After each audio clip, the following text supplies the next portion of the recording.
Your story is waiting for you today. Your story has something new to say. But your story will only come out to play when you're alone. Alone. Alone in a room with invisible people. The following episode may contain swearing. Alone in a Room with Invisible People is brought to you by hollyswritingclasses.com. Hi, my name is Rebecca Galardo, and I am the host of Alone in a Room with Invisible People. I am here with author and teacher Holly Lisle, and today's topic it's about description, writing better descriptions, which I think is pretty fantastic. We've got a lot of people that have kind of touched on that topic, and from the show notes, it looks like it's going to be pretty fun. But I think we should talk about what we did this week first. Yes, definitely. I'll go first because there was less of it, but I'm still very hyper excited. I actually did get a little bit of writing done. I unfortunately forgot to blog about it, so I'll have to catch up on the next time that I am writing that blog. But it wasn't a whole lot, but considering everything else that had been going on, the fact that I was actually able to get some words in made me feel pretty fantastic. And I actually figured out a couple of things about Angie, the main character, that I did not know before. Cool. And yeah, and she's my fear, and this stems back to even the fan fiction part, the fan fiction episode when we were talking about that stuff. My fear is that my characters are all going to be kind of clones of each other, robots, and I can see, after having written Leaving Wanda Lucia, written Glass House, and now writing this with Angie and Brock, I can see that that's not necessarily a fear that I have to worry about anymore. It's just, when you have written fan fiction for so long, and this is something we talked about before, there's a certain like knowledge of all of these characters that are so different, but then when you've never built them yourself, all of your characters can come out feeling the same. And I guess that is something that was a holdover, even after having written many, many years of original fiction. I finally felt like my characters are coming into their own, like, fully. Like, I really like my characters. Oh, that's cool. Yeah, that started with Glass House in 2016. And I think, having done the fan fiction episode last week, it's when I really noticed this week that, hey, I've got a lot of growth, and I just haven't really noticed it until that was brought to my attention. Yeah, that's something you don't really expect, because you don't feel it when it's happening. Yeah, but then you go back, especially when you put so much work and effort into things. Right. It just feels like work, and yeah, you're growing, but you don't really notice it. You don't see it, and then you go back and you read something you wrote 5 years ago, and you go, "Whoa, I've changed," and it's like, damn, okay, this is new and different, and there you go. Yeah. And with the revision having been done on 2017 or 2018, God, I'm messing up these years, but having finished Leaving Wanda Lucia this year, started and finished and revised, I feel like the next couple of books are going to show a lot of that growth. Right. Because this is pretty huge. So I'm definitely looking forward to hitting Glass House again. Yeah. And really making it the book that it needs to be. That's what you mentioned there, that in 1 year you wrote and you revised and you edited, and in 1 year. And it is when you get into that cycle and you are catching up with all of the different characters and going through them and understanding them and changing them and getting a final version of them, and you do that year after year, that's the thing that feeds the growth. It's that momentum. Yeah, it is. Well, it is the momentum, and it is the entire process of write, read, revise. Yeah. Because revision is teaching you to be a better next time writer. Yeah, and that's what you say in your class too. Yeah. That's why I was like, oh, I know what you're saying. Yeah, because it teaches you things not to do in the next book as you're writing, not just through a revision or anything. Yeah. And I can say that has already happened. And I'm only on chapter 1. So, That's that's, fantastic. yeah, even in the plotting stages, I was like, I'm not making any mistake again. The one thing I'm pretty sure I'm going to end up doing wrong is adding another friggin' Prince trucker dude, just the guy who's supposed to...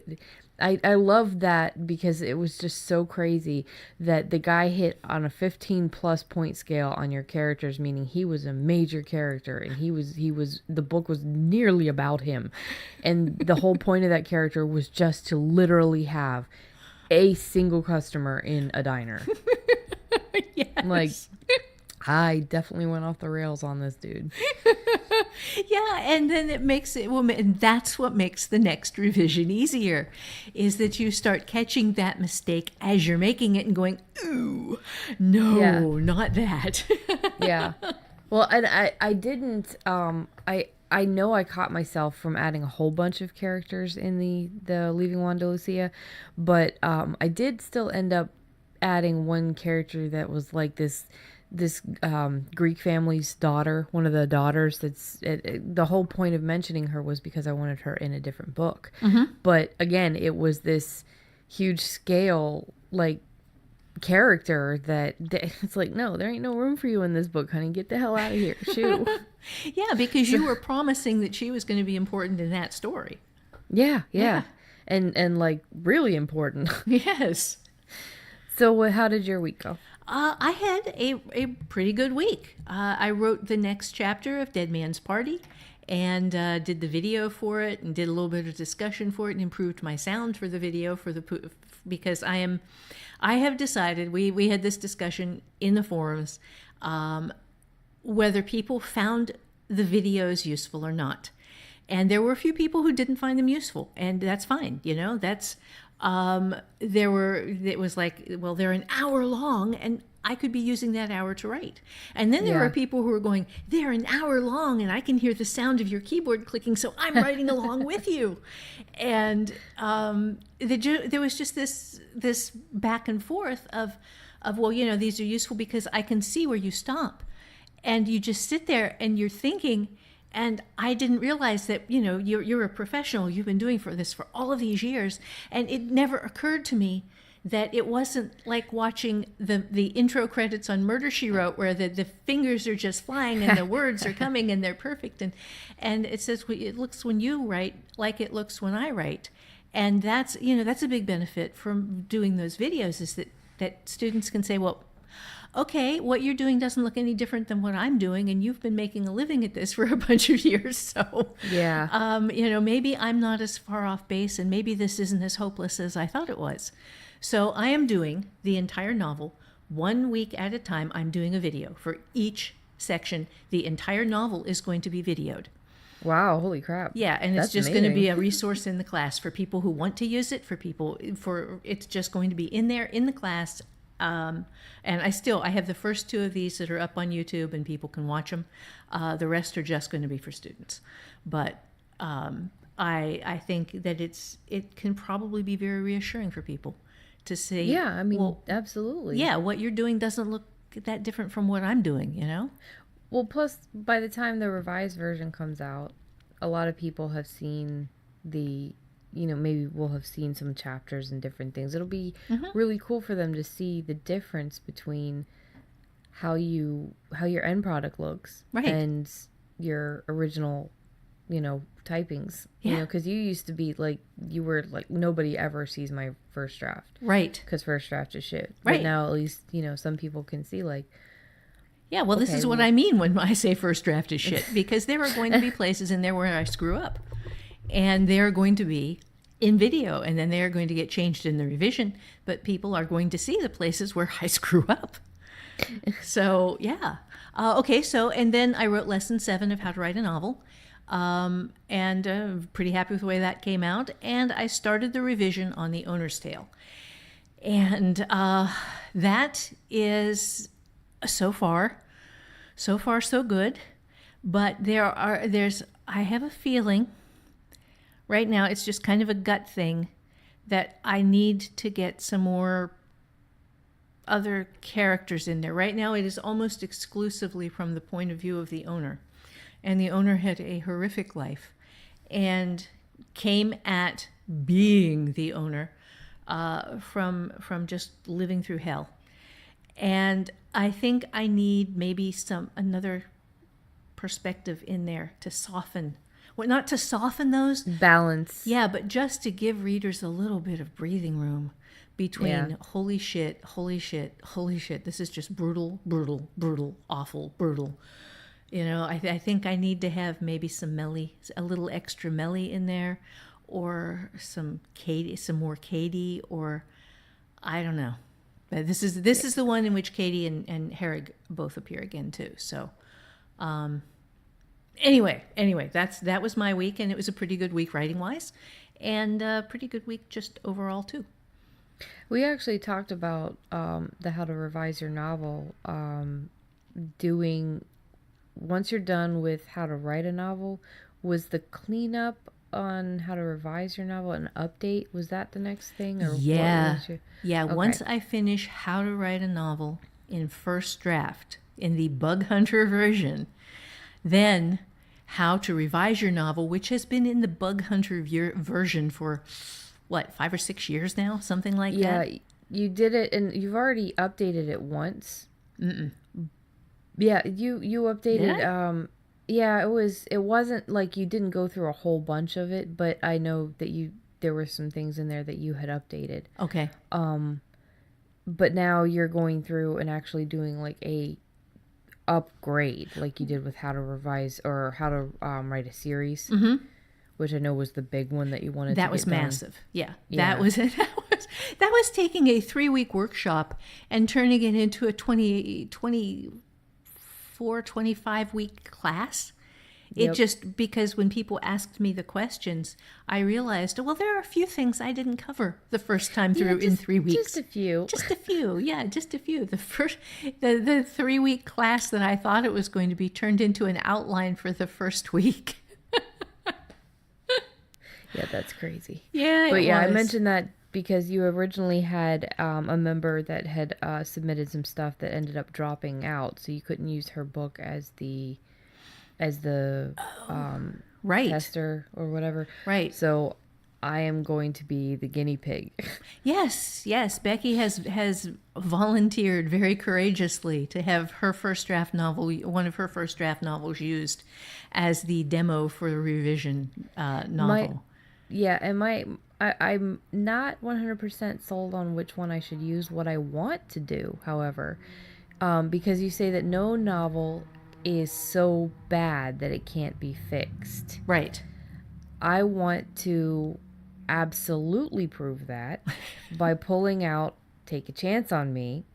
Yes, I stole the title from ABBA. This was when I was in my late teens or early 20s, and I was consistently using song titles for my stories. But I wrote this, I think, when I was 19, because I think I started writing it after, so it should have been 19. And it is almost 100,000 words, something like that. Mm-hmm. It was a romance, and I want to see if it's fixable. I want to see if it's usable. I want to see how much I've grown, and I would love to use that so I can show people too that you have these projects from 10, 15 years ago. You love them, but you never revised them. Maybe you can still pull them back in. Yeah. I think that's an awesome experiment. Yeah. But at the same time, though, I thought I'd put it up to, like, what are the listeners more interested in? Like, if you're going to go through how to revise your novel, would you be more interested in seeing an old book brought to life, because it never really had a life? Or would you be more interested in, like, newer work that's just a disaster, which is The Glass House, because it was so big and I didn't know how to write it. So I just figured maybe we can put that up to your people, and they can decide which one excites them more. A a hot mess, to use the terminology, of a paranormal book. Well, the genre shouldn't matter for people. Right. So an absolute disaster where it looks like a couple of bombs went off and it was just this massive story that I just didn't know how to put together, or a super, super old romance, or super, super old, pretty simple, straight, huge book. Yeah, a trunk novel, a 19-year-old's trunk novel. Yeah. Then revised by an adult writer with some skill and experience. Yeah. That will hopefully, the end goal of either of these is to finish to revision, that they can watch all of that through the course, and then I can submit that book to publication, or if it's Glass House, that's a self-pub.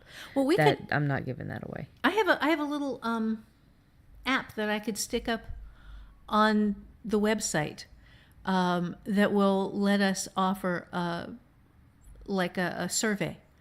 And yeah, let's do that. Yeah, and if you're a listener, we've got some time on this, okay? Because I still have 20-something weeks of how to write a novel before we even look at the Canary class for how to write a series, or how to revise your novel. The Canary class is my terminology for taking some volunteers and throwing them down the mine shaft to find all the mistakes. If you hadn't realized yet, Mom has a very morbid sense of humor. I do. I have a sick sense of humor. Yes. So yeah, there's a lot of time on this. Yes. So, you even later listeners for this episode, if you are just finding us and it is sometime in early 2019, you can still go in and vote on this, and the vote will still be valid. The thing will still be there. Just go to the episode 15 page and you'll find a survey there once we have it up, and vote. And my fate is in your hands. Yes, it is. Well, one of two books' fates is in your hands. Yes, definitely. That would be interesting to see. So let's get into today's topic, which is writing better description. Yes. So what exactly are the kind of problems that we have as far as description? Just take it away. Okay. All right. The biggest problem with most description is that it is pointless.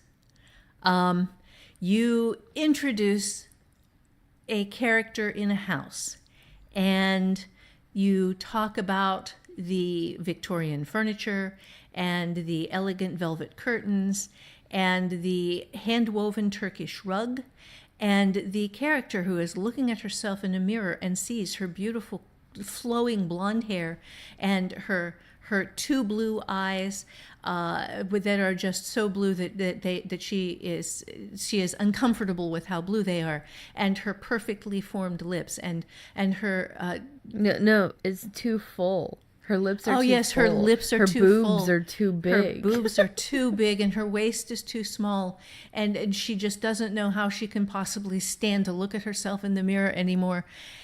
And not only is the reader hoping this woman will die horribly in the next second, but for all of those of us who were not blue-eyed blondes with perfect figures. Not shitting on blue-eyed blondes with perfect figures, but most of them know, hey, I got it going on.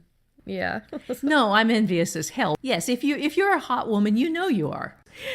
Those of us who aren't know we aren't, and those of you who are know you are. And well, I'm envious, but we work with what we got. But yeah, the description, especially the description of the carpets and the rugs and the couches and the lamps and I think people are trying to set a mood. They're trying to set a tone, but description does not set a tone. Conflict sets a tone.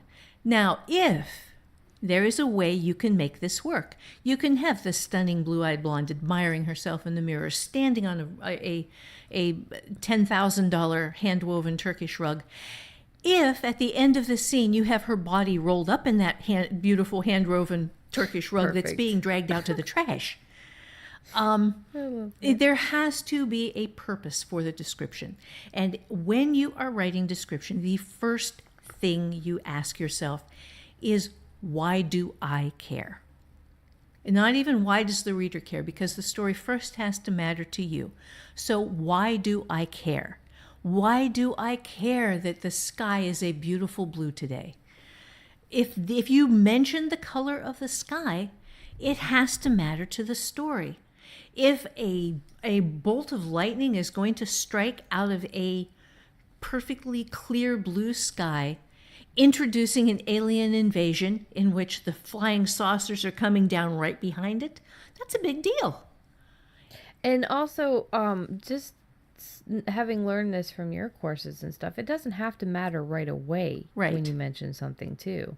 Right. Yeah. But it does eventually have to matter. If you are doing a description of the room, and you mentioned the beautiful Turkish rug and the gorgeous velvet curtains and the exquisite Oriental knife collection on the mantelpiece, and you just slide right on by that, and then 3 scenes later, the glorious Oriental knife collection goes missing and people start dying, then you have paid the reader for having read the description. And that's what you are doing. When you are writing a description, you are promising your reader that the reader is going to be repaid for what you are doing now, and that you are not wasting this person's time. Because there are a million other things a human being can do besides read your story. So if they are paying you their money to read your story, you have to pay them in return by fulfilling your promises, by giving them something worth reading, and by making every word you put in the story meaningful, have a purpose. Make sure that what you are putting in there is something that is going to change your reader, or give your reader something good, or make your reader laugh, or something. It has to be there, not just because you researched Victorian homes and decided that you are going to give the reader a step-by-step tour through a Victorian home, one carpet thread at a time. Yeah, and we've all been there. We've all done so much research, and it's exciting, and we really want to set the scene. And but I mean, and this is like in Leaving Wanda's Lucia, I did the research on the southern homes, and the different types and different, like deep south, and then you've got the south, and then you've got and it was having to pull back. Yes. Yes. Yeah, because there's reasons too, like if you are trying to set a scene, if you are trying to give the reader a sense of the South, that can be enough of a reason to give a couple of descriptions. Yes. Of a southern, what it was, an antebellum house. Right. Yes. No, I mean, there are, if you are setting tone, then you have basically, I read somewhere that people can easily remember 3 things. And then when you throw the 4th thing in, that they lose one of them. So, and I have no idea. I don't even know who to credit for this, but I remember. I don't know, but that sounds right. Yeah, I read this years and years ago. And I have learned that if I include 3 descriptions in a paragraph or in a scene, that's enough. The 4th one is overkill. So I will describe 1 thing, maybe 2, up to 3, and stop. And it has to, at least one of them has to be pertinent to that scene. One of them can be misdirection for a future scene, and one of them can just be because I ate the elephant and I want to share a berry. Yeah. Well, and you know what though, when you eat the elephant and you want to share a berry,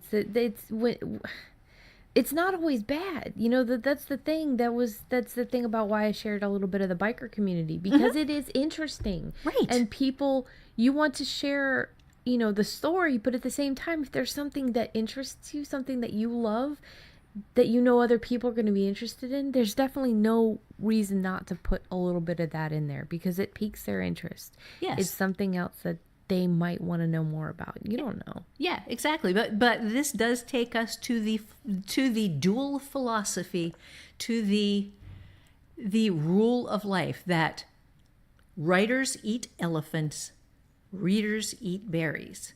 And by that, I mean writers go in and research. They learn way more than they can possibly use in any book in order to find the few key things that bring that story to life for the reader. And until you know a lot about something, it is very hard to know what really matters and to show somebody who doesn't know anything about it the really important parts. So you as the writer, and this is world building. This is real research in which you are looking up forensic science.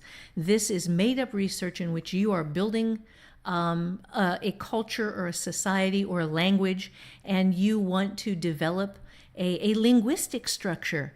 As someone who has done this multiple times for multiple books, I can say that the languages that I use in my books are developed languages. They have real linguistic structures that are based on cultural imperatives that follow specific grammar rules.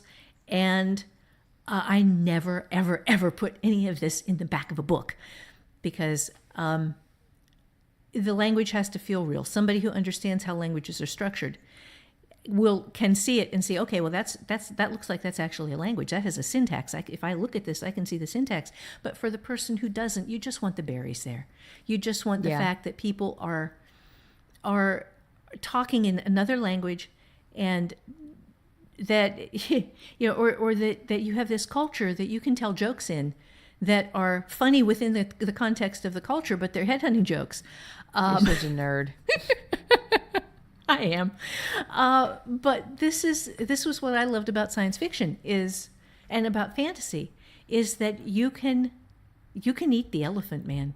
You can build the maps, you can build the cultures, you can build the people, you can build the languages, you can build all of this stuff, but it does not belong in the book. Yeah, absolutely. But you can still share that with other writers too, which is the great thing about the internet now, is that you can blog and you can go to your forums or other writers' forums if there are any. I don't really know, and just like explode with nerdness and have your people there going like yay and putting on their nerd caps and be like, yeah, this is awesome. And so you can get that joy out and showing people how much you researched the topic and how deeply you went down the rabbit hole, but the reader doesn't have to be involved in your psychosis. Right. This is seriously. So with that said, with this coming at this from the perspective of someone who lives down the rabbit hole. I am way down in the deep parts of the colony with all the other little bunnies, just swallowed by the darkness and loving it. Okay, this is where I live. I have to crawl back out and find the few things that are important, put no more than 3 of them in a scene, make sure that at least one of them is essential to the telling of that scene, and then move on. And for that, you need light description. So what you want to do here is present the reader with a light description. And to do this, you start with a question. Well, you start with a couple of questions, but the most important question is, what do I want to accomplish with this description? And you have a number of options. You can show a setting, which you don't want to just show the setting if it's meaningless, but if you're going to use the setting in the story, then you go ahead and that's okay. You can create a mood. If you're describing a coming thunderstorm and the smell of air and the feel of electricity, and then, that's different than, oh, it's a bright sunny day and the birds are out singing and the little bunnies are hopping across the lawn. And you can establish misdirection, which is where you describe a number of things in the room, and one of them that is, you just kind of skim past one, while mentioning it's there, while focusing on the thing next to it that is quite lovely. And the thing that you just kind of mentioned in passing turns out to be something really important, like a portal to another universe, or a disguised bomb, or a listening device used by a spy, or whatever. And it doesn't even have to be that big, right? No, Like no, it doesn't. And I keep bringing this up. I need to get some more writing done, so I don't always use Leaving One to Lucia. But it's the most recent thing that I have written and finished. Right. In the beginning, she's looking around at the mechanic shop and skims by the fence, but she ends up later hopping over the fence, getting stuck by the fence, losing a shoe to the fence. So it's not a huge plot device. It's not a huge thing, but it is something that turns out to be important, and it's not something you would have thought would have ever been important at all. No, It's just a it face. felt initially like, just description, but it was core. It was an important part of the story, because she also got caught by the police because, she had hopped the fence. Yep. And she was trespassing. So, yes, and you were mean with your characters, and I was so proud of I you. wasn't mean enough. I wasn't Holly mean, but I was me mean. Well, it's a start. We're working on making you much meaner. I'll get there. Okay, so you can also use a description to create empathy. If you show a person who is in the middle of a horrible situation, and you get inside that character and you describe how that character's feeling and what that character's thinking, then you are creating a connection between the character and the reader that needs to pay off later, but that you are building now, so that the reader understands who this person is and why eventually that's going to matter. You can introduce something from research that is essential to the plot. If you are doing a police procedural, you have to describe a certain amount of police procedure. And it is important that you get it right. It needs to be light. Again, use that 3 things rule. Pick out the 3 most important things, touch them lightly, and then come in later to show how you use them. But that's that's all fair. There are books in which research is absolutely mandatory, and in which you are going to have to show a certain amount of it to show show the reader who does not know this world how this world works. But and this is something I had such a hard time learning. Description is not so you can show off how much you know. As tempting as it is. Yes, this is much, much, much, much too much exposition time again, where showing off what showing off that you did indeed eat the elephant, and here is the proof of that, becomes a massive expository dump and unreadable, and will bore the ever-loving crap out of your reader, and generally will cause a lot of book drops, book throws, and book walkaways. And you don't want to do this. I have thrown way too many books in my life. Oh, yeah. I only ever threw one. I mean, literally picked the book up or was holding the book and threw it against a wall. Only once. Not going to mention what it was. It was a fantasy novel by a writer I never read again. My favorite one that I threw just recently, or I think it was no, it wasn't just recently. This one was a little while ago, but it was a romance where the writer wrote that the main characters' insides were literally melting from lust. Oh God! I'm like, I threw that so hard. I'm like, oh God! It's already a pet peeve of mine. But how can you literal. say, like, as a writer, no. No. Fucking think about your words. Yeah, people in general, that bugs the crap out of me when they get it wrong. Literally and ironic, but yes. Yes. But a writer who gets those wrong loses me at that word. Right then, never again. I finished the book, but... Did you? Yeah. Oh, you're so much kinder than I am. Oh, no. That's literal. It's such a simple concept. If it is literal, it really happened. That's it. It's not figurative, which is the way people use it. Yes, especially nowadays. Oh my God. Anyway, okay, so now that we have detoured through Holly and Becky's pet peeves, let's get on to description. Okay, so you have these different reasons why you use description, and you ask yourself, what do I want to accomplish with this description? Which means you have to be aware of the fact when you're writing that you have stopped to describe something. And you put this little stopper in your brain that says, whoa, I'm describing something. Why am I describing it? What do I want to accomplish with this description? And you answer that question with, well, I want it to show a setting, create a mood, establish misdirection, create empathy, introduce something from my research that the reader actually genuinely needs to know, or something else. There are other reasons. That's just a small grouping of reasons why you want to describe something. But once you know why, then you ask yourself this second question: why does it matter? Okay? Not what do I want to accomplish, but then what is the long-term effect of including this description in the book? And, after a while, this becomes second nature.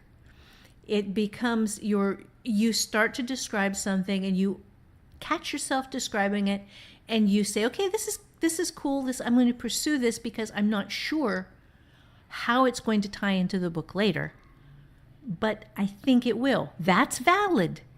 That's what I call the toys on the floor process, in which you put a certain amount of stuff into your first draft just because it's cool.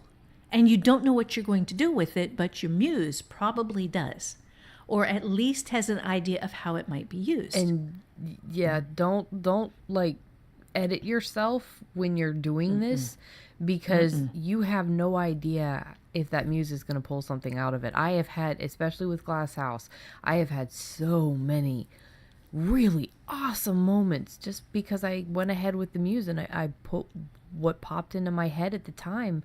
I didn't know how it was going to happen, if it was going to be usable, and damn if I didn't surprise myself chapters later. Yeah, because of a seemingly one-off random comment that you wrote into the story, or a random description, or something that just felt right at the time, but you didn't know why. So that is another reason to include light description. Light is very important here because at some point you cannot screw up first draft. It is impossible to screw up a first draft. No matter how bad it is, no matter how broken it seems, you can go back in revision and fix it. But don't make it harder on yourself than you need to. Do not write an entire page of description, because you are going to have to deal with that later. Would it be fair to say that it's not hard to screw up? It's impossible to break first draft because first draft is already so screwed up? Well, yeah. First draft is just where you are finding. Okay. This is my definition. First draft is where you are discovering the story you don't want to write, because that's the story you're writing right now. But awesome. As you are writing this story, you are figuring out. Your right brain is figuring out the story that it will eventually turn this wrong story into. So, first draft. First draft for me invariably is the story that I don't want to write on my way to getting to the one that I do. And I only do one revision, but in that one revision, because I know my process, I get it right. My muse and my left brain editor can then come together and say, okay, this is what we want to accomplish in the revision. And the revision becomes the book I wanted to write from the beginning. And trust your muse. Trust these little gut instincts that you have, and go ahead and put in something light. Put in a little light placeholder thing in your description for an object that you don't know why it matters. Because sometimes it won't. Sometimes in the revision you just take it out. But sometimes that is going to be the key to some magnificent thing that your brain puts together that will just enthrall and delight your reader and make you so very, very happy when you figure it out. Yes. Oh my God, I call these Eureka Moments. And that's, you're sitting there and you're reading along in your revision, and you go, oh my God, I could do this with that. And holy crap, it ties into this thing I did in chapter 3 and this thing I did in chapter 15. And oh my God, this so fixes that dumbass ending I wrote. Okay, I have to say this. I have to put this in here. Okay. I am a fan, even though I'm not necessarily politically aligned on any spectrum. I am a fan of Parks and Rec, and I know you can't watch it because it irritates you. But Parks and Rec is just so happy. And there is this one scene where the main character does something that is very bold and active, and she's sitting there and she got something accomplished. And she is saying that, that this amazing accomplishment, she felt so happy, and she felt flush, and she felt excited, and her whole body was, tingling with nerve endings, and she was relaxed, but, awake and excited. And she's like, I wish there was something physical that could make you feel this way. And, yeah. So of course everybody's like, you must not have ever had good sex. But I always think of writing. It is the weirdest thing, because when you are in the flow, and especially when your muse puts something in there that just fucking blows you out of the water, it is the same feeling. Well, it might not be quite as intense or whatever, but it is damn close when... Yeah, it is. And I think that that's one of those things that shows you that you are totally a writer and totally a dork. But I had to put that in there because it just fit what you're saying, it's... Yes, is that there is this two brain process you have going on where neither hand can really see what the other hand is doing until you do the revision and both hands come together, but even when you're writing it, even when you are thinking your way through it, there are these just moments of enlightenment. Yeah, I think. It really is. It really is. And even plotting, it is this ecstasy. It is this enlightenment. It is just this mind blown moment that you have. Yeah. And you repeatedly have them all the way from starting plotting with your index cards, which I freaking love that part. To writing, and especially if you've had a couple of bad days, and then one day you're just on the flow, or that sounds wrong, in the flow, and just going with it. I mean, it's an incredible job. It is. This job is the best job on the planet. If you like that sort of thing. Yeah. Now there are people for whom coming up with ideas, sitting inside your own head, talking to invisible people is not fun. And, then you don't want to be a writer. No, yeah. And we're not shitting on anybody like that. It's just a difference of personalities, a difference of what you personally love and like. But yeah. Right. Well, I mean, no, there are people who are perfect for other jobs. And, if everybody was a writer, we'd be really damned hungry. Yeah. So I am very grateful that this is a weird quirk of brain that requires a certain detachment from reality. Yes. And willingness to attach to what is not there in a deep and potentially meaningful way. That I am very grateful because I like to eat. And I am really grateful for all of the people on the planet who do all of the other things that make the world run. But I think that this is an important thing that also makes the world run, in that it creates for other human beings a way to look at the world in ways they have never seen it, and to see the world not just as it could be, but as it should be or shouldn't be, and to understand how immensely amazing human beings are. Yeah. And that's what writers do. They interpret a world that isn't and make it understandable for people who can possibly make it a world that is. And, even just inside their own heads. To say, okay, well, I can see a way that from this book that I can enjoy my life more, That counts, man. Yeah. That's important. If you can make one person's day better. Yeah. That's if you can just make something. somebody who's been having a bad day laugh. If you can just Yes. make somebody who's been, feeling a little bit blue feel understood. I mean, you are making the world a better place one person at a time. One reader at a time. Yeah. Yeah. And you can't reach everybody. Nobody can reach everybody. Nobody can save everybody. Nobody can,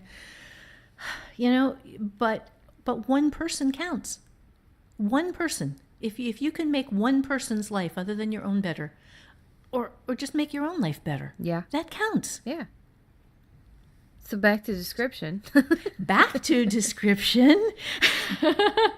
Okay, there are then, once you understand that you have to ask, what do I want to accomplish with this description? And then why does this matter to the reader? Why does it matter to the story?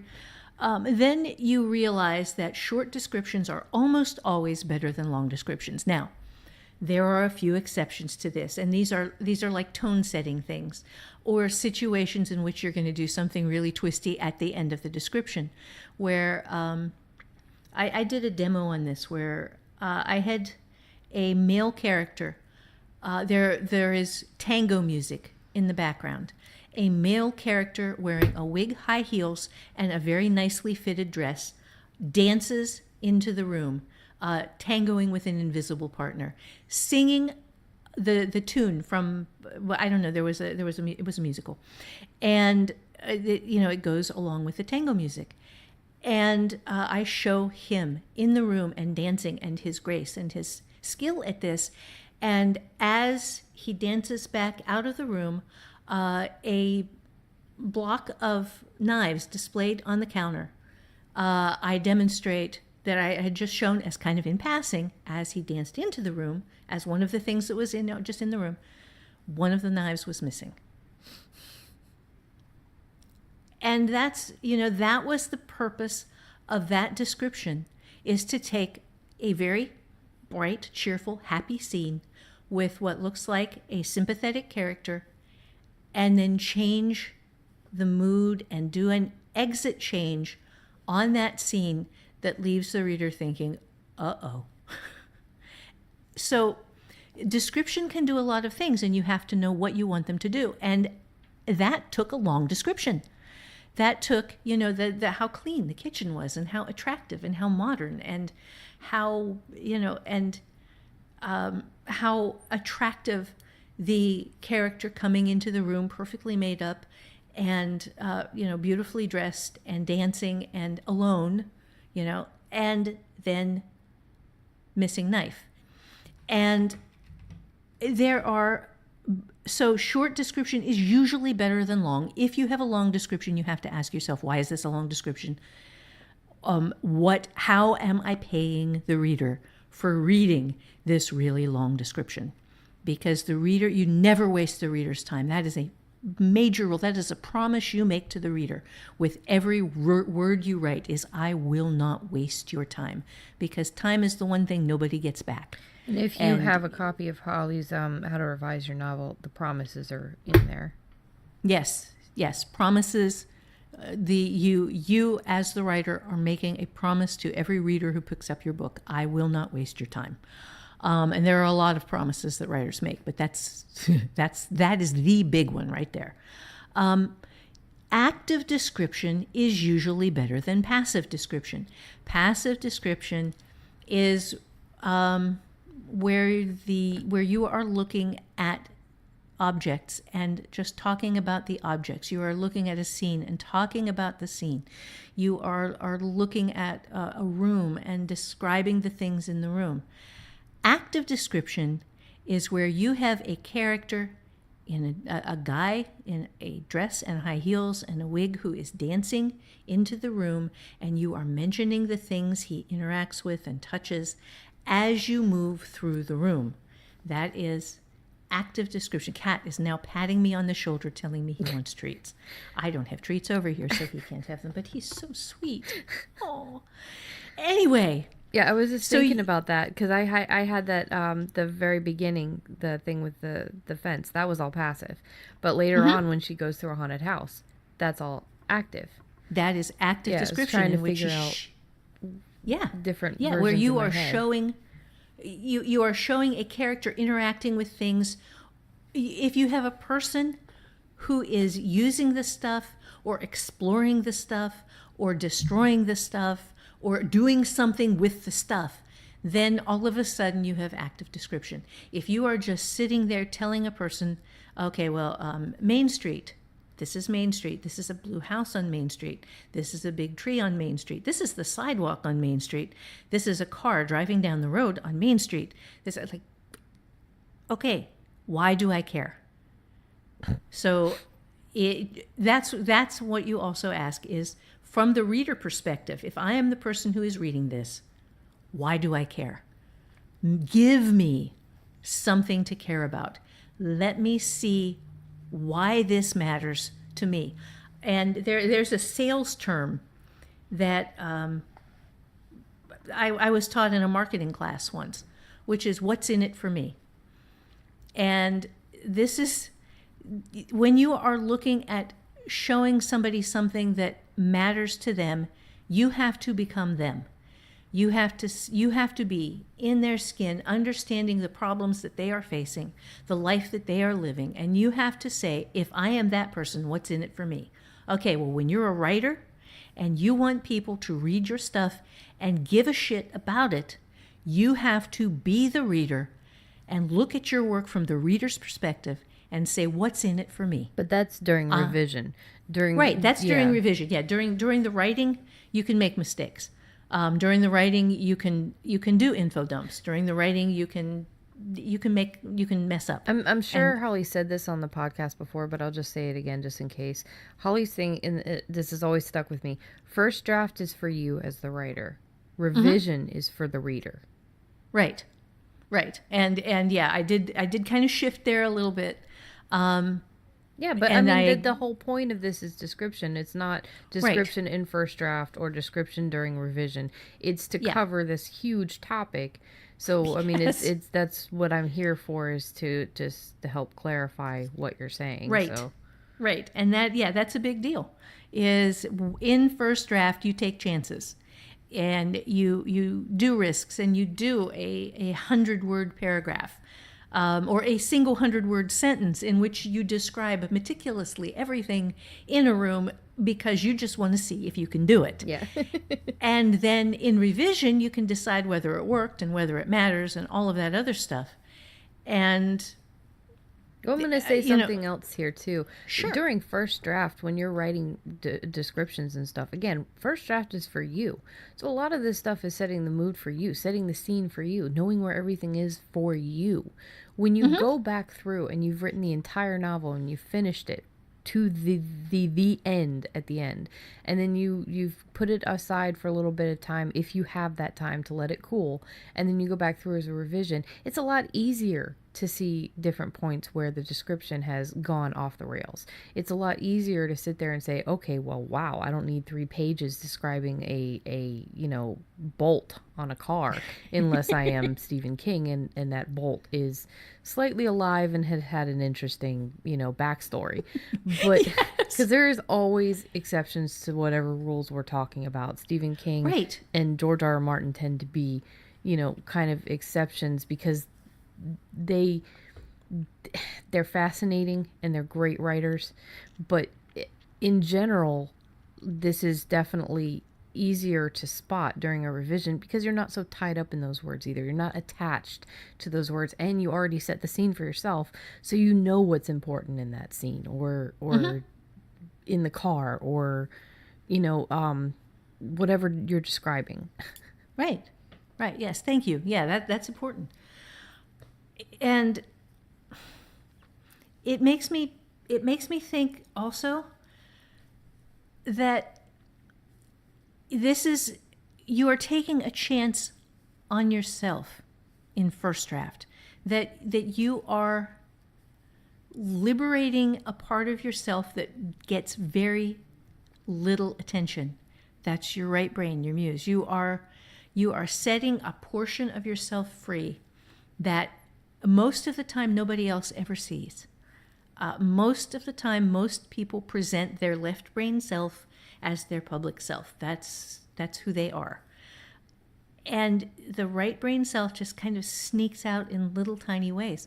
When you are writing fiction, when you are doing your descriptions, this is where your right brain is getting to show you the world inside of which it lives. And that world can be very different from the world that you see, the world that your conscious mind sees. And the dichotomy between these two things can become a fascinating study for you in itself, in how when you discover this other part of yourself who has all of these different interests and who has been hoarding in the back of your mind all of these little memories and these little pieces that are going to show up as description, as items, as things you didn't even know mattered to you. Yeah.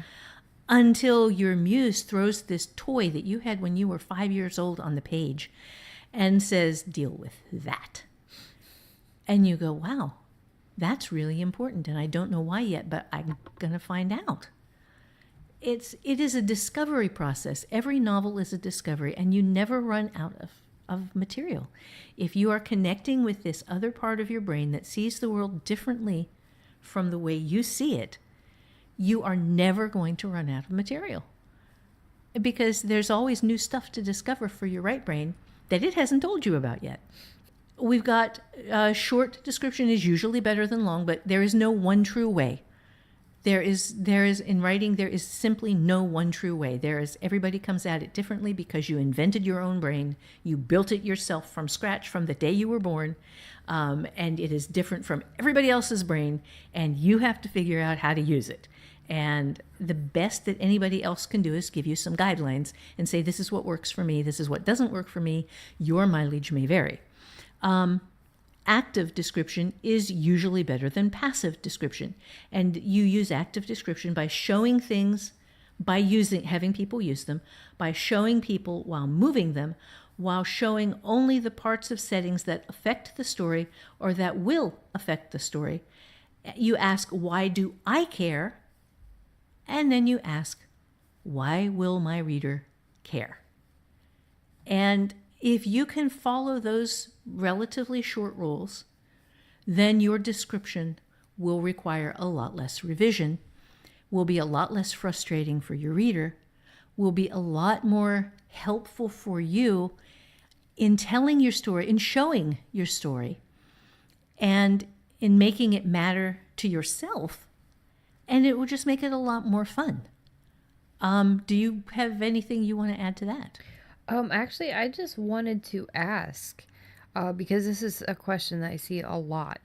How do you know when you have put in too much description? How do you know when you have too little description? Those are kind of like the two that you see so much, is like, how do I know what the right amount of description is? Okay. In first draft, you don't know. You do the best you can. Is it better to err on the side of too much description, would you say, or? Not necessarily, because sometimes you don't know the world you're writing in first draft. You are building it as you go, and sometimes you are writing into this blank white page, and that's really all you have. And as you go through the story, parts of what will become your descriptions are built, but you don't have them when you're getting started because you haven't discovered that part of your world, or you haven't discovered that particular character or that particular sub-theme or whatever yet. So sometimes, you're going to over-describe, and that's okay. If that's how you find your world, go for it. If you're just doing white page talking heads where you just have he said, she said, he said, she said, and you have them in a no place because you don't know where they are, that's okay. Yeah, there's no description. Write differently, and that was what I was going to say. Is a lot of people, they'll describe stuff during the writing, and it's that they feel that that's easier and better for them. Then that's great. That's why I mentioned it. But for me, it's the opposite. For me, it's the same thing that you're talking about. And I used to think it's because I literally have no sense of smell, that I was born anosmic. But it's it's other things that I leave out too. And then in revision, I realize that all of this stuff is happening in a no place, and you have to build the setting around, and that works for me. Well, I go I go both ways on this. There are some things where I have figured out some portion of my world in insane detail. And God damn it, I am going to put that detail on the page. And it goes on the page in first draft. In even now I do this. Even now, knowing, having written so many books and having done this for as long as I have, even now, I will still run with an info dump just to let my fingers go and just to get some words on the page and to see what might be in there. Okay, that is a good point, because sometimes that's what I've done too, and I didn't think about that as being like, if you have writers, if I don't believe necessarily in most writers' block cases, but if you are sitting there stuck and you don't know what to work on and you're just frustrated and having a bad day, that's what I do. I will info dump the shit out of it. I mean, I will just describe the hell out of a house or just to get that momentum going, and just for my muse to pick up on something and say, okay, I can run with that. Right. There is some point at which your right brain will connect with what your left brain and your fingers are doing. But then, and again, sometimes as you are going through this bare walls, absolutely nothing there but two people talking, or one person talking to himself in really rough cases, you will start to get a back of the mind feel for where they are, what they're doing, and that you can start working that in. And you don't go back and revise the part that's empty. No, I mean, not in first draft. In first draft, you just keep writing. You just let yourself explore. And you cannot fuck up first draft. You cannot. It cannot be done. You can write the most horrible dreck in first draft and turn it into a great book in revision. But you have to let yourself get the damn thing done. And that means there are going to be some words that hit the page that suck. And that's okay. That is absolutely part of the process. And it's one of the reasons why I don't let people read my first drafts. Matt doesn't get to see them until I have done my first revision. But I am writing raw, live first draft on video to make as a permanent record of what first draft looks like, because I say, that I do this shit, but sometimes you gotta man up. Sometimes you gotta say, okay, I'm gonna show you how I do this shit.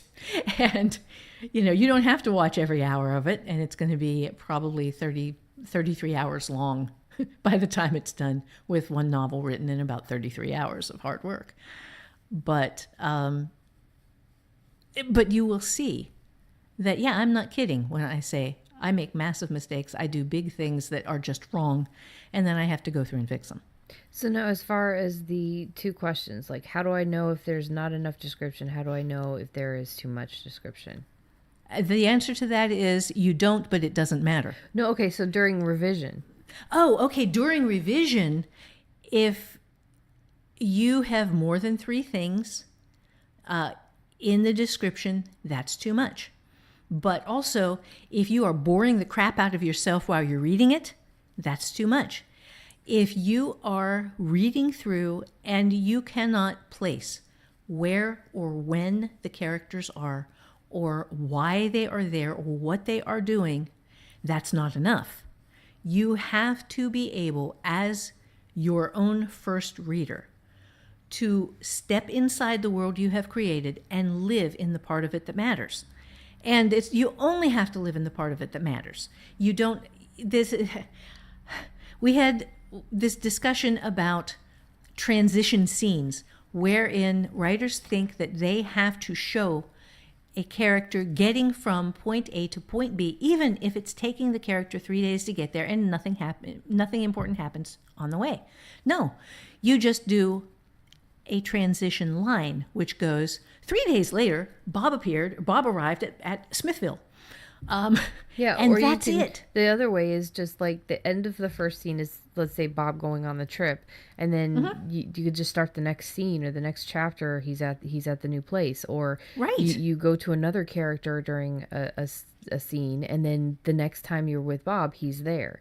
The other thing Right. that I wanted to mention too is when you said that, um, like if you're boring yourself, you've written too much. Well, if you're skimming, this is something that I've learned in your course there, especially revision. If you're Yes. skimming, something is wrong. Either it's Yes. confusing you and you're getting lost, or you are, bored by your, not bored, but you don't think that the words are that important, or just the fact that you put in there that if you are skimming your own writing, then that is an indicator of a problem. That was eye-opening. Yes. Yes. Um, this is something that people find a little unnerving about being a writer, is that you have to read your own book and you have to have fun reading your own book. You have to go through after it's grown cold on you, and you have to approach it as if you had never read it before.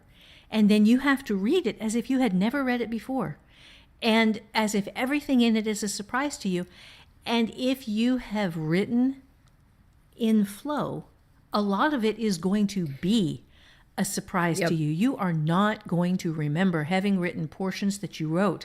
Especially if you don't go back and revise as you're writing. Right. Right. Never do that. Never go back and fix something while you're in first draft. Let it stand. Let it be what it is, because until you have gotten to the end, you don't know whether it's going to be important or not. And shit you are trying to fix while you are actually writing first draft is stuff you are breaking that the story needs.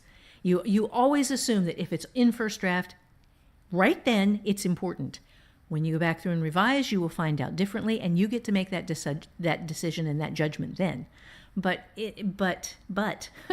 I got to tell you, there are times when I have gone through and burst out laughing, reading something that I wrote and did not know that I didn't remember having written it, didn't remember it being funny, and thinking, holy shit, that's awesome. And it would be in something where I thought I had run on and where I was anticipating a problem in which I was going to have to heavily revise a page because I didn't really have a clear idea of what that scene had been, because my left brain editor didn't write that scene. My right brain writer did, and the left brain editor was assuming there was going to be a problem because it didn't really remember the scene clearly, and it figured it had things it was going to have to add. But no, this is a crazy job. Crazy job. So I think that is pretty much it as far as the questions that I can think of, because usually that's the big thing, is the how do I know, because a lot of people feel like description is just this undefinable kind of murky area. So is there anything else before we get to the takeaway? I just don't think that you are the one exception to the rule here. Okay, generally I say there is no one true way, but in this I'm going to kind of say this is the one true way. If you have written it in first draft, leave it alone and let it stand. Okay, so what you're saying, the one true way is don't go back and revise. Don't go back and As you're revise. writing, yeah. Right, as you're writing. No. I was going to point that out too, is like you're not usually a hard steadfast about any of these things, but that has Right. always been one of your, and I know you have a lot of writers in your groups and listeners and stuff that actually still go back and revise, and they think, well, it's just the way my brain works. But Yeah. Just you don't, until you have given your right brain free rein to just write the way it writes, you don't really know the way your brain works until you have seen what your right brain is doing on the page when the words just really start flowing.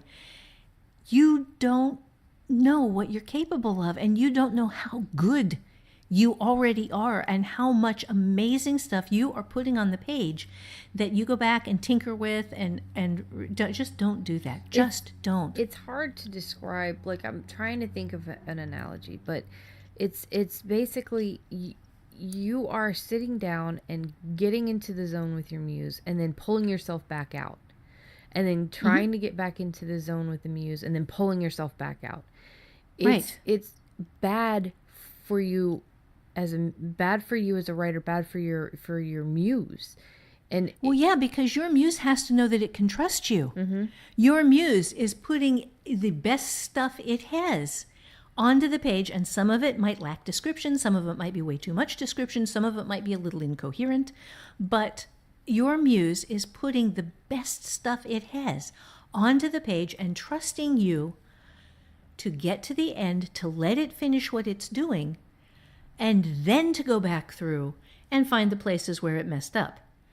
And muses are a little finicky even about that. But, at the point where you're doing revision, you gets to have the hard line here and say, okay, well, no, we are not going to have the naked tap dancing scene on Main Street in this book. Maybe next time. You get to make decisions like that. But first you have to let them hit the page. You have to see what your muse has in mind, because there is stuff in there that you cannot imagine. And there is richness and depth in the stories that you have inside of you right now that you will never find if you keep going through and cleaning up before your muse has had a chance to make its mess. And the thing is, All the way to the it's an end. addiction to going back and fixing things. And that's the thing. Everybody's like, oh, well, that's just my method. That's just the way I work. No, that's the way everybody starts out working.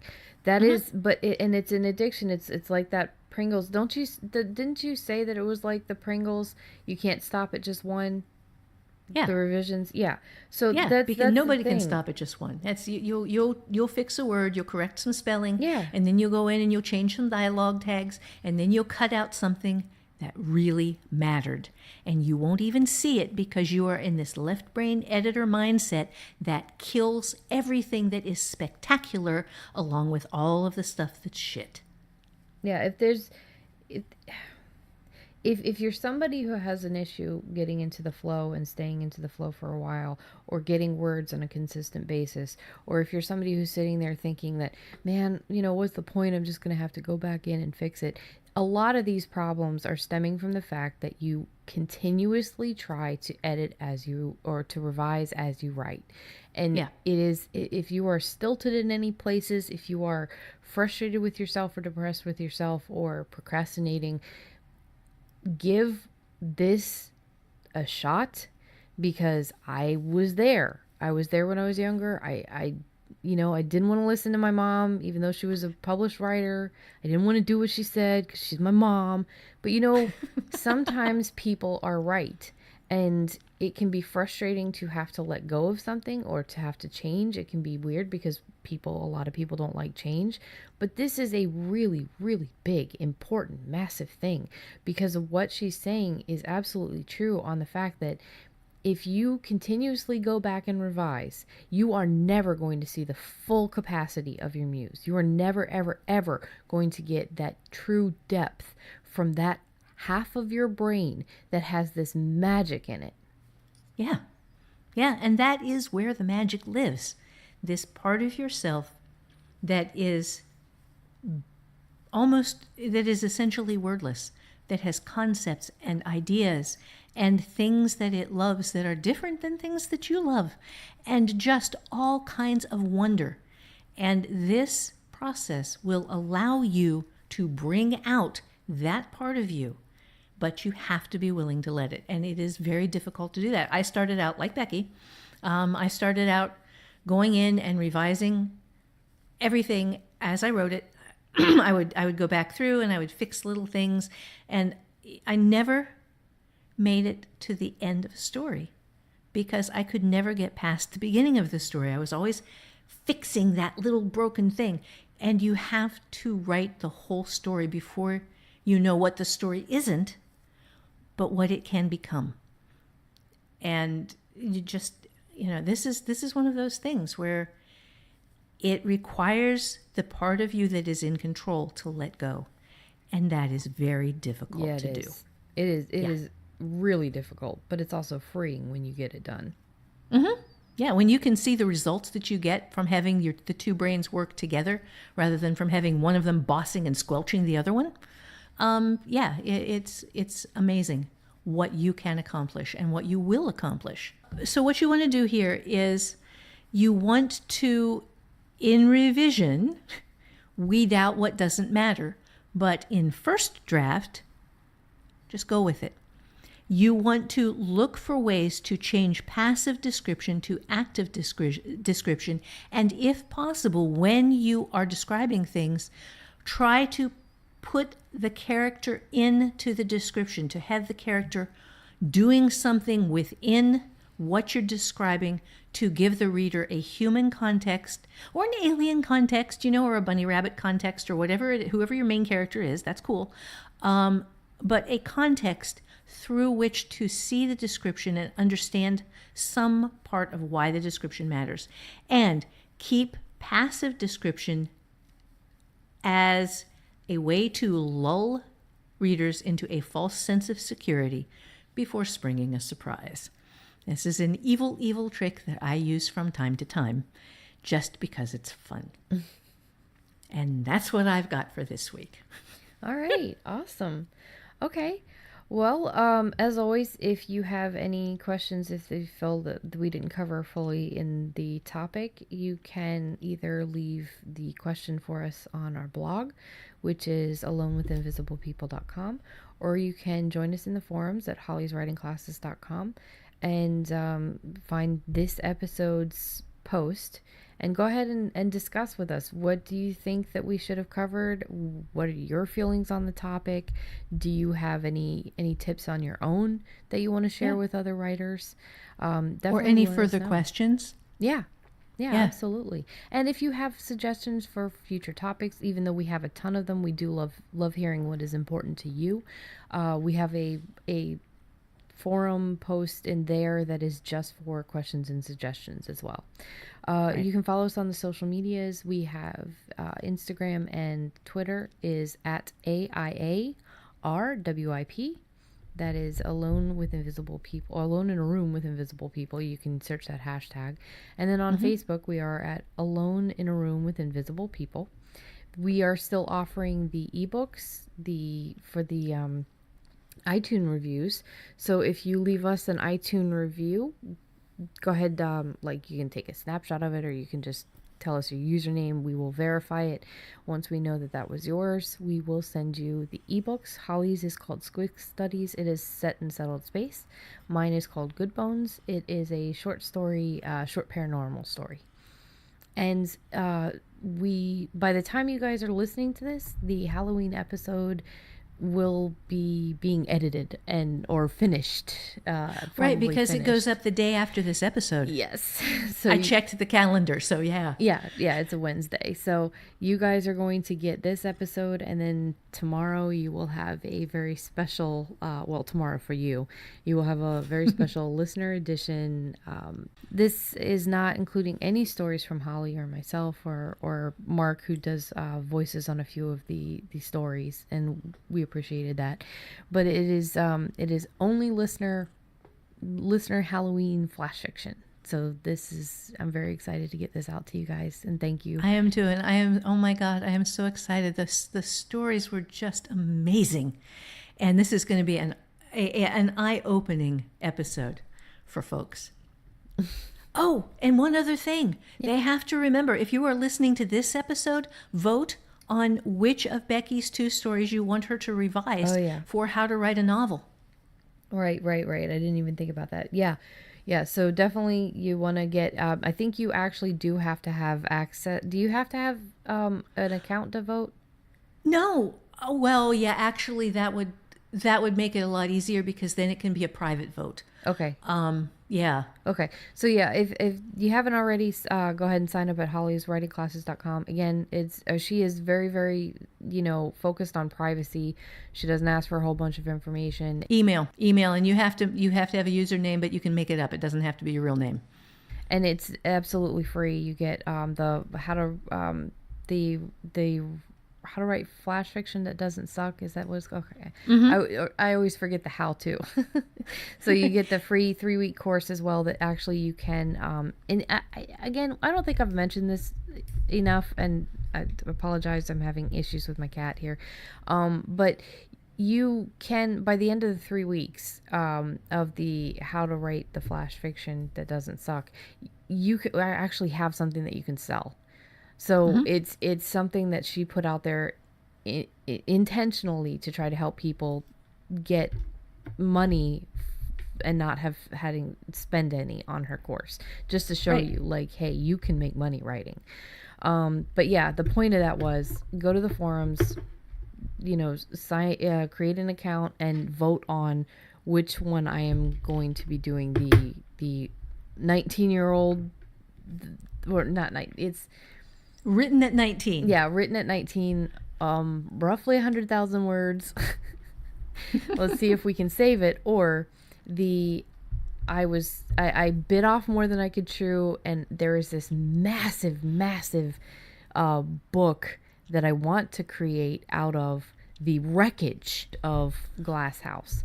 Because you guys, I'm telling you, if you want to see how shit first draft can be, Glass House is going to be a lot worse than Take a Chance on Me. So, alrighty. Have you read your 19-year-old work recently? No, but I have a feeling from it. I remember a lot of writing it. It was very structured. It was a simpler story. So Okay, well, I'm just saying, from first draft, I might be a better writer now. yeah. But maybe I think the sins will probably be different sins. Yeah, it's just if you're looking at a train wreck, that, Take a Chance on Me is just going to be probably fairly poorly written. Maybe, I don't know, because I was doing a lot of fan fiction at the time, and my fan fiction still holds up pretty well. So, Okay then. who knows? All right. So vote on which train wreck you want to see. And see brought back into being a whole, complete, and working sellable novel. Yes, that's the point. 'cause- Is definitely to get it sold. All right, so thank you guys very much for joining us, Holly. Yes, thank you. And just remember that you can do this, that you have within you what it takes to write good fiction if you are willing to put in the work. And now, a word from our sponsor. You want to write, you love words, you love fiction, but you don't know where to start or how to middle or where to finish. I do. I'm Holly Lisle, and I've been doing this professionally since 1991. And I know how I did what I did to go pro, and I'll be happy to show you what I've learned. Start with my free 3-week flash fiction class at hollyswritingclasses.com.